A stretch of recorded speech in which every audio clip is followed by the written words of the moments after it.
Naagi dito ni comment na ingon siya diri nga dili pa daw ulahi ang tanan kinahanglan mobalhin mi og simbahan nga kanang tinukod sa Ginoo kay lagi kaniya mong simbahan tinukod rin sa tawo. Iyang pasabot is piki daw amo ang simbahan. Anyway, sa among nahibal-an gyud nga ang kaluwasan individual dili ang simbahan mo'y makaluwas. Kay kung bisag asa pa nga simbahan, bisag tinukod pa nas Ginoo imong simbahan, kung ang imong binuhatan wala sad diha na bagay, bat dautan sa binuhatan, di gyapon ka maluwas. Ang presentasyon sa atong amiga, usa ka gitawag presentasyon nga partly correct or at the same time partly wrong.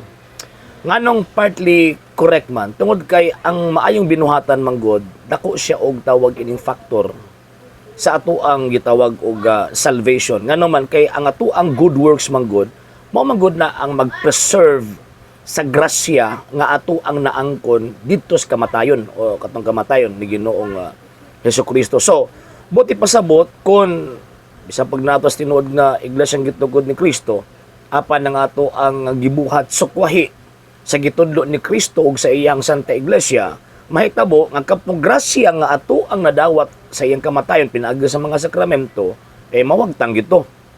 Mawala gito.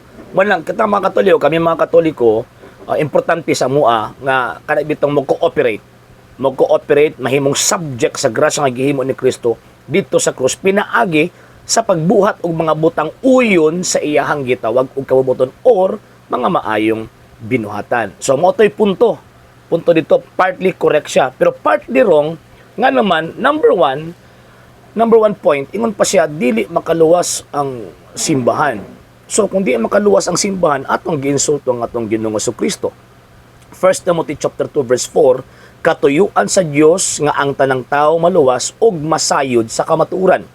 Ug pinaagi nini kinahanglan kitang mahisakop kang Ginoong Jesucristo.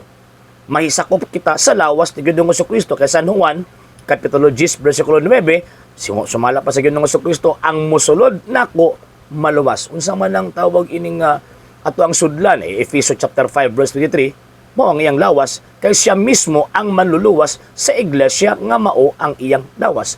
Remember, si Kristo ang Savior. So buti pasabot dito gid ta mo pasakop sa Savior. Dito ta mo pasakop sa mistikong lawas sa Savior, dili sa lawas ni Pastoy, dili sa lawas sa mga founders karon nga nang buto lang after gitawag og 16th century.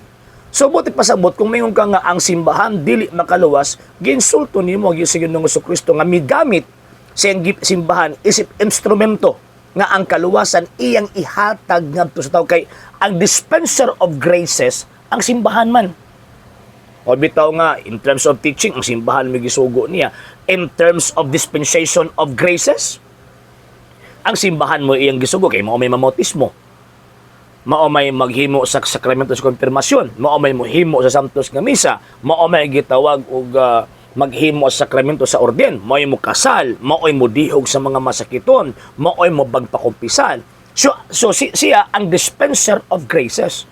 So therefore, ang simbahan nahimo siyang gitawag og tawag ining instrumental way of salvation. Mana makahatag siya og salvation. Kay siya man ang instrument. Mura ba og kanang mag-inom tag soft drinks ba? Ang social, di ba? Butang nga daw tawag ining straw. So, kaptong straw, mo to hinungdan nga nakainom tag soft drinks. Kaya ito ang gitawag ining gusuyop. So, atong pagsuyop, mo to ang gitawag og atong cooperation nga kinahanglan tang matagbaw sa pag-inom tag soft drinks. So, kaptong straw, mao kapto ang instrumento nga diin niagi ang grasya o niagi ang soft drinks padung nato, mao pod na sa ato ang gitawag og salvation. So, kung mingon ka nga ang simbahan dili makaluwas, biyain ang siktay imong gipasakupan. Ug kabalo magita nga dili maginaiyan na Ginoong Jesucristo. Ug tama atong mga defensor Katoliko nga nisulti sa imo, katong nag-comment sa imuhang hawa na dayon imong simbahan kinapay panahon, ato jud ka magpasakop kang Kristo. Ngano man kay anyong pastoy dili man na mo ay manluluwas. Dito kita magpasakop sa iglesyang gitukod ni Kristo. At the same time, mo cooperate and mamahimot ang subject sa iglesyang gitukod sa ato ang Ginoong Hesukristo. And lastly, ang kaluwasan wala na nagamater sa ato ang kaugalingon. Kung dili ang kaluwasan gihatag na Ginoong Hesukristo sa tao. o kanang ato ang maayong buhat mao na ang pagkig-cooperate nato sa grasya ni Kristo. In what way kinahanglan kitang musulod sa iglesyang gitukod ni Ginoong Jesucristo. So, ang mahitabo mga tagbisan pag naa ka sa sulod sa simbahan gitukod ni Kristo kung ang imong gibuhat dili gihapon maayo, dili gihapon ka gitawag og maluwas pero mas dakong advantage nga makatagamtam gitag kaluwasan ngano man kaso nga buhi pamanggod ta natay panahon nga mobalik sa to ang Ginoong Jesucristo pinaagi sa iyahang gitawag simbahan. And at the same time, una mo sa gawas o nata sa gawas sa iglesyang gitugod ni Kristo, kanang ato ang mga maayong buhat dili na magpulos. Ngano man kini man kitang savior. Kanang mga bisa pag ikaw ang pinakabuutan sa tanang buutan sa tibuok kalibutan. Paggawas ka sa Santa Iglesia Katolika Apostolika Romana, unya nasayod ka ng Iglesia Katolika Apostolika Romana gitukod ni Kristong Iglesia, unya magdumili ka sa pagsulod, pagdawat ni ining maong gitawag simbahan na kanang imong maayong buhat dili na magpulos kay again dili ikaw ang savior. Ang savior ang atong Ginoong Jesucristo. Unya luwason lang taniya pinaagi sa iyang grasya. Katong grasya sa iyahang kamatayon nga ato ang dawat sa panahon nga madawat nato ang mga sakramento. And at the same time, ang ato ang maayong buhat mo mo preserve.